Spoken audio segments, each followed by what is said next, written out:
This is a question from Mauritius, Huzur, and it's based on a hadith which has been reported in Bukhari, Muslim and Tirmidhi.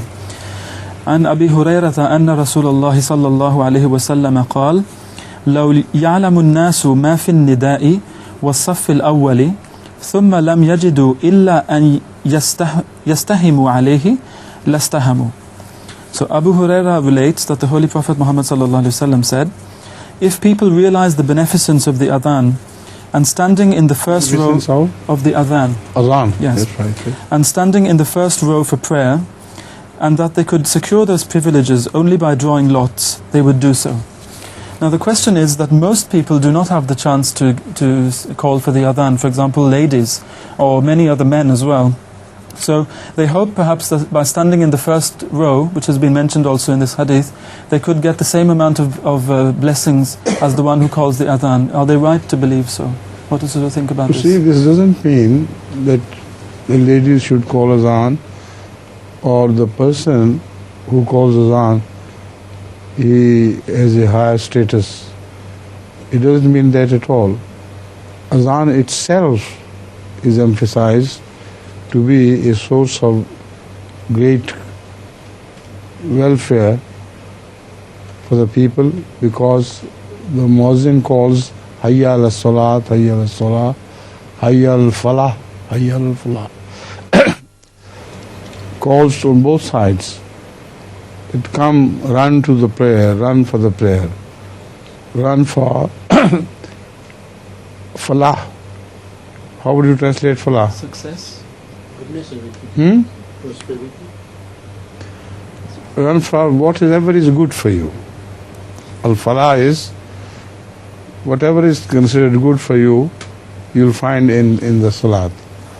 So this is why the azan is emphasized.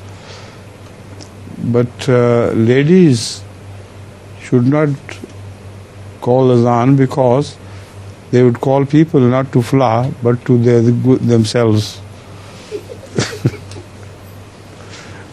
See, unfortunately.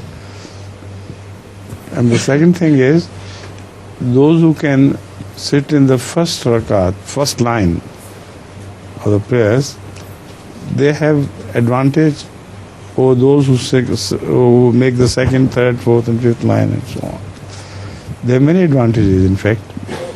First of all, they sit waiting for the imam, which is also considered to be a state of prayer for them. And they are rewarded for as much time as they spend in the mosque. And naturally, those who come first, they would make up the first line, and those who second, third, fourth. So it's only a matter of merits. Not that you should take it too literally. Some people who have a higher merit, they attend the Namaz not in the first row, but in third, fourth, fifth, or even in the last row. I can give you the example of Hazrat Khalifa.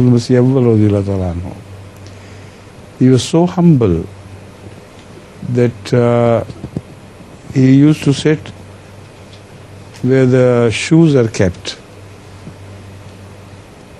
And naturally, when the prayer started, he said his prayer behind. While he was, as far as his status is concerned, that was very high in the eyes of God. So these things should not be taken literally. I don't know whether Abu Bakr Siddiq radhiyallahu ta'ala anhu also came and occupied the first row or not, but maybe he had the same habit of showing his humility by standing behind. So Hazrat Khalifa al-Masih Awwal was so humble that he became the first caliph because of that humility. It is reported that once a Pathan from Northwest province came to visit the next caliph after Masih Maud al-Islam. So when he saw Hazrat Khalifa al-Masih Awwal, he said, "Oh, what has happened? This man has taken his khilafat from among the shoes. That was his compliment he paid to him and his humility. So it is not to be taken literally. Some people of higher status, sometimes out of their humility, sit behind rather than in front. Assalamu alaikum, Hazur.